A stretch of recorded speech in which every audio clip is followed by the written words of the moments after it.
Alright guys, it's been a while since I made a video on the Cobra. It's a nice day out here today. I've been busy. We have been doing some work on this Corvette, a little bit on the Elko, and picked up a new Mercedes and did some suspension work to that one, so I've been pretty busy. I barely got on break for school, so gotta spend a little bit of time in my car. I wrapped up the IRS. I'll upload those videos a little bit later. I did pick up some new FR 500s for this car. They do have some undersized tires, so I'm going to pick up some new tires, some nice Michelins. Get the right sizes on here. This lip's popping out. Those don't even fit on there, so anyway, I got some new parts in today.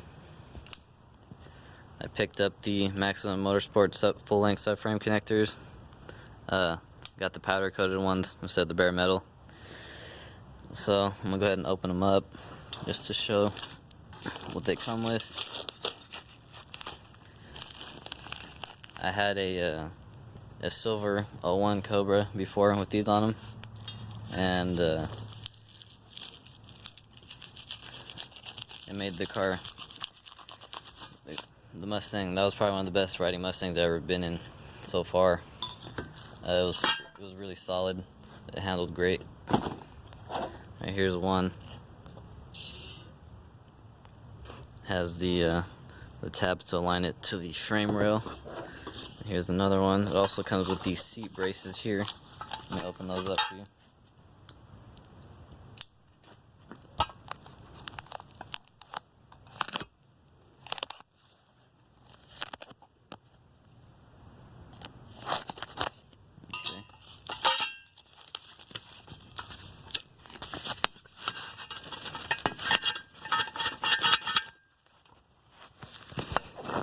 Sorry about that. Alright, I got the seat braces here. This is the Maximum Motorsports stamp on both sides. And then here's the other side. Here's some mounting hardware and instructions here. I've seen these. These just get welded in on the bottom for a little bit of extra support. I'll show you guys that later when I get this installed. When I get this installed here. So here we go. These are the full length ones that they come down and they begin right where the firewall, they meet up right at the firewall underneath the car, and they connect all the way to your rear torque boxes here. So these are really nice. They're nice and heavy. They are heavy, thick gauge, and really solid. The silver Cobra that I had with these on it, I could jack up one side of the car and both sides would come up evenly. So it was they're really nice pieces. We get these for put these on all the Mustangs that I got so far.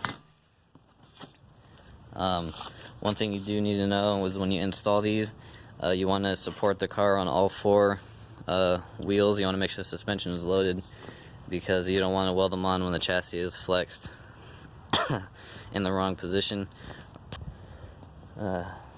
So I might end up building some stands to get this car up a lot higher, because getting under there to weld them on without having the car up too high is going to be pretty tough. This car is pretty low, so I'm going to have to figure that out here. I'm going to see if I get working on it today. I might not get to it today, but it was just a little update. Haven't seen the car for a while, guys. Here it is. I have to make some video on the taillights. I did get the GT taillights to work on here, so I'll make another video on that a little bit later.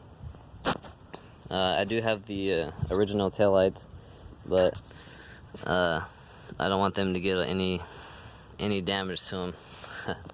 So I have them nice and tucked away in my room. Alright guys, I'll make another update video next time. Thanks for watching.